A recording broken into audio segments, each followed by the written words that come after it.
Hi BookTube! My name is Sarah and welcome to the Bookish Knitter. Today I am coming to you with my weekly reading, my weekly TBR, I guess? Yeah, my weekly TBR. So this is for week number 5 and it's going to be January 29th through February the 4th.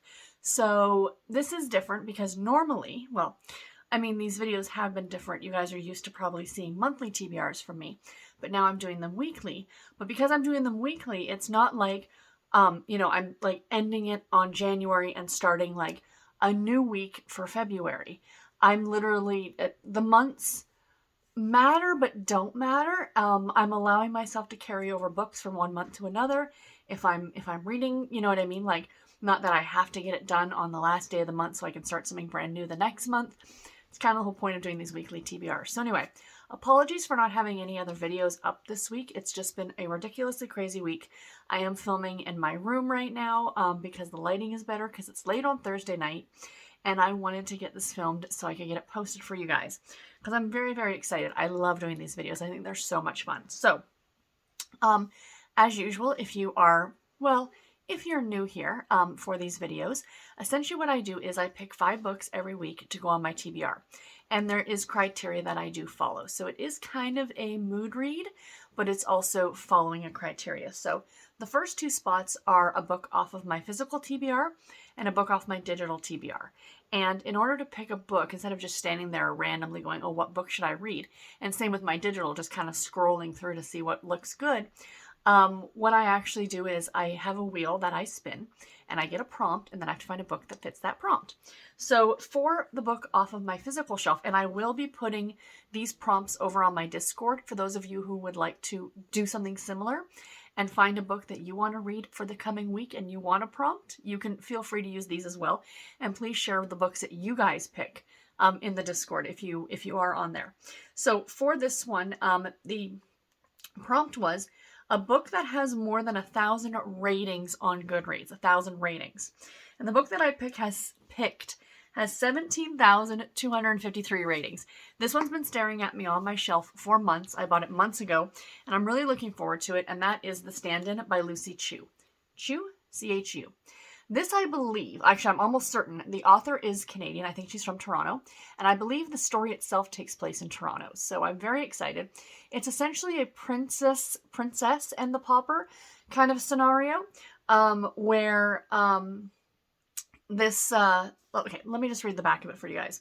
Gracie Reed is doing just fine. Sure, she was fired by her overly friendly, in air quotes, boss. And no, she still hasn't gotten her mother into the nursing home of their dreams, but she's healthy, she's somewhat happy, and she's mostly holding it all together.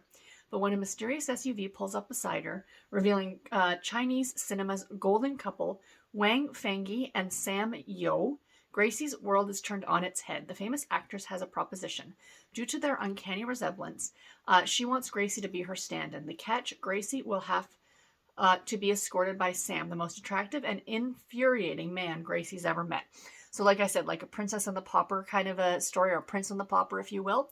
And yeah, it looks really, really good. This is available on Audible, on Audible Plus. So like if you have Audible, you can listen to this one for free without using a credit. Whether I listen to it on audio or not, have not decided yet. I mean, it's a chunkier book, but I am really, really looking forward to it. So yay on that one. So the prompt for my digital book. So if you guys choose to do the prompts, you don't have to pick, it doesn't have to be more than 1,000 ratings and it has to be a physical book. Just use these prompts for however you guys pick your TBR. It is a book set at the beach. So I quickly kind of scrolled through the books that I had on my Kobo, and I forgot that I had bought a copy of this book. I did originally have it from NetGalley, and I guess I bought a copy. It was on sale for something, and I'm super excited. It came out mid last year. It is a favorite author of mine, and that is The Boardwalk Bookshop by Susan Mallory. The cover I'm showing you guys is actually the UK cover. Of course, even though I got it digitally, I do have the North American cover, but I prefer the UK cover. I think it's more cheerful. So yes, Boardwalk Bookshop, a book set at the beach. Very much looking forward to this one.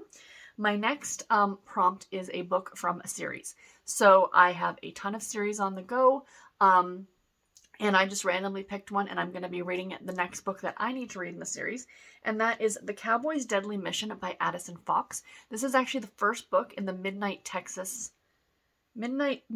Pass, Texas series. So Midnight Pass is the name of the town in Texas. I have read a later book in this series. I need to go back and read the first book. I believe this is a romantic suspense novel. Very excited about it. Next, we have my Harlequin new release book. So a book that was newly released, I am saying in January. Even though this week will go into February, I'm still picking a January book. And that book is Their Icelandic Marriage Reunion by Sophie Pembroke, which is a Harlequin romance story set in Iceland. That is so exciting. I can't wait. I've had some great locations this month in terms of where books have been set. So I'm very much looking forward to getting to an Iceland book, or a book set in Iceland. And last but not least, of course, is always my throwback book. So the next one I need to read. And this week we've got the Nancy Drew mystery stories, which is, as I like to say, the old Yellow Spine Nancy Drew books. And this is The Clue in the Jewel Box by Carolyn Keene, which is, I believe, the 20th book in the Nancy Drew mystery story series. So anyway, guys, that is it. Shorter video, these ones usually are. I promise we're going to get back to normal videos. I have been vlogging this week, not every day, but as much as I can. And I will have a video coming up on Saturday, or tomorrow, I should say. I'm filming this on Thursday night, so I will have a video coming up on Saturday, my vlog on Sunday, and then I'm actually going to do some filming over the weekend so I can get some videos done for you guys for next week. So we do not have this happen again where I run out of time to film stuff for you guys during the week. Anyway, let me know, do you have reading plans for the coming week? Have you read any of the books that I have talked about? And until my next video, everybody, take care and happy reading. Thank you all so much for watching. Bye, guys.